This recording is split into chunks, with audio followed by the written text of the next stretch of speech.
नमस्कार मंडळी. आजची ही चतुर्थी अत्यंत पवित्र मानली जाते.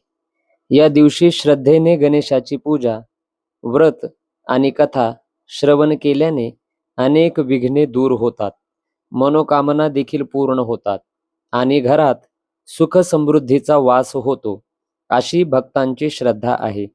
चला तर मग श्री गणेशाच्या कृपेची ही सुंदर कथा आपण या ठिकाणी ऐकूया. एकदा कैलास पर्वतावर भगवान शंकर, माता पार्वती आणि श्री गणेश विराजमान होते. त्यावेळी देव, ऋषी आणि अनेक भक्त विविध संकटांनी त्रस्त झाले होते. कोणाचे कार्य पूर्ण होत नव्हते, कोणाच्या घरात अशांतता होती, तर कोणाला आर्थिक अडचणींनी घेरले होते. सर्व देव भगवान शंकराकडे गेले आणि त्यांना विनंती करू लागले की हे महादेव, या विघ्नापासून मुक्त होण्याचा उपाय आणि सोपा मार्ग आपणच आम्हाला सांगू शकता. त्याशिवाय दुसरं कोणीच आमचा संकट दूर करू शकत नाही. भगवान शंकर स्मित हास्य करत म्हणाले, ज्याला सर्वप्रथम पूजले जाते तो विघ्नहर्ता आहे, बुद्धीचा अधिपती आहे, तो माझा पुत्र श्री गणेश. त्याची भक्ती केल्याशिवाय कोणतेही कार्य पूर्णत्वाला जात नाही. हे ऐकून सर्व देवांनी चतुर्थीच्या दिवशी श्री गणेशाची विधिवत पूजा केली. लाल फुले अर्पण केली, दुर्वा वाहिल्या, मोदकाचा नैवेद्य दाखवला आणि भक्तिभावाने ओम गण गणपतये नमः या मंत्राचा जप केला. देवतांच्या भक्तीवर प्रसन्न होऊन श्री गणेश प्रगट झाले.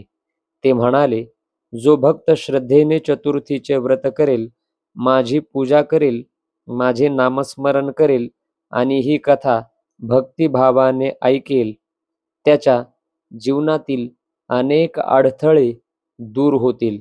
कसलंही संकट त्याच्या घरावरती येणार नाही.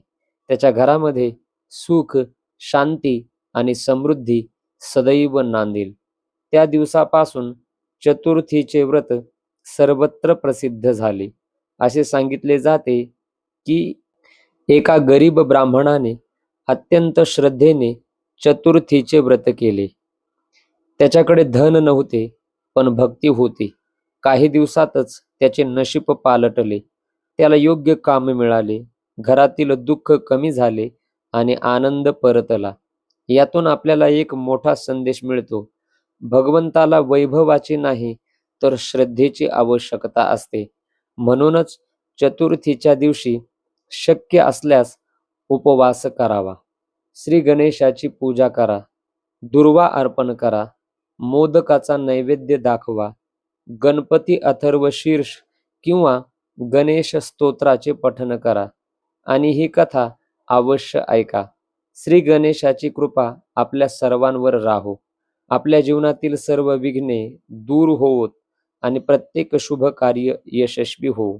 गणपती बाप्पा मोरया, मंगलमूर्ती मोरया. जर ही कथा तुम्हाला आवडली असेल तर ती आपल्या कुटुंबीय आणि मित्रांसोबत नक्की शेअर करा. अशाच धार्मिक कथा आणि आध्यात्मिक माहितीसाठी आमच्या चॅनलला नक्की भेट द्या. चॅनल सबस्क्राईब करा, लाईक करा, शेअर केल्याशिवाय अजिबात विसरू नका. स्वामी नक्की आपल्यावरती कृपा करतील. श्री गणेशार्पणमस्तु.